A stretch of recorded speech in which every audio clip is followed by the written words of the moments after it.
If you're following Depp and Heard, you probably know recently Elon Musk's brother released a biography that had some info on Amber, and some Amber fans had some things to say.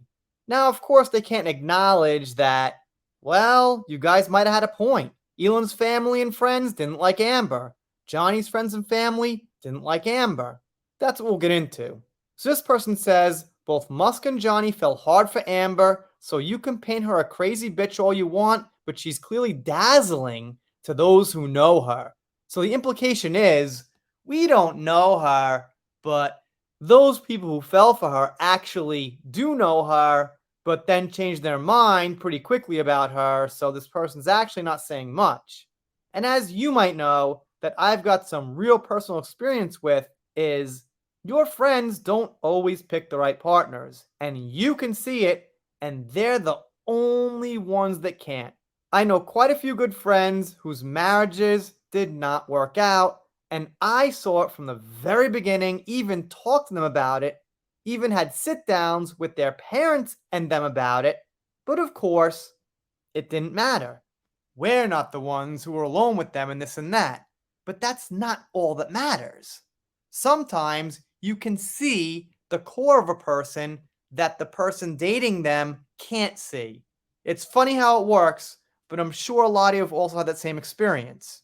This is why you get such a sense of envy from people like Kate James and Gina Duders. She reminds them of how drab they are.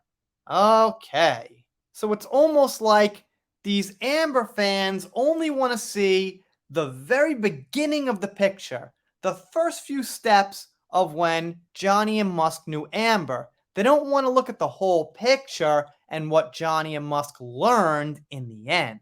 I mean, sure, they've got a point that Amber is good at the initiation of relationships and getting into them. That's factual.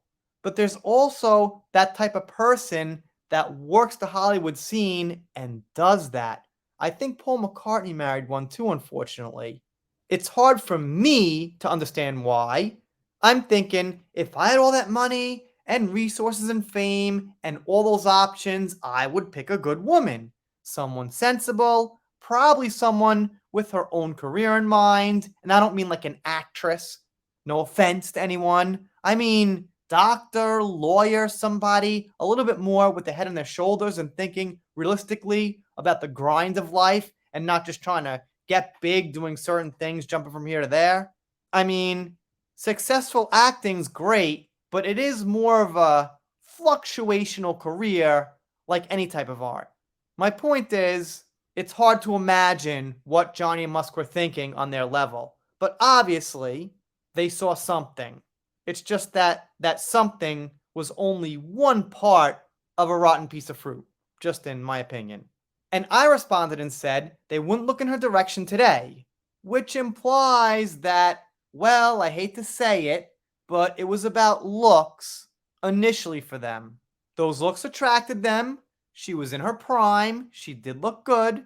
But when more started to come out, maybe some good things, maybe some things in common, but when more of the not such good things came out, well, things ended. I know the whole big thing that Amber fans say is that, well, she divorced Johnny, and I gotta think that was a preemptive move. She knew it was coming anyway, and obviously that makes her look good. Some people up there defending Gina, and Wishing Bee here says Amber was fool's gold, not gold. I think the word was needs to be in front of dazzling. Yes, absolutely.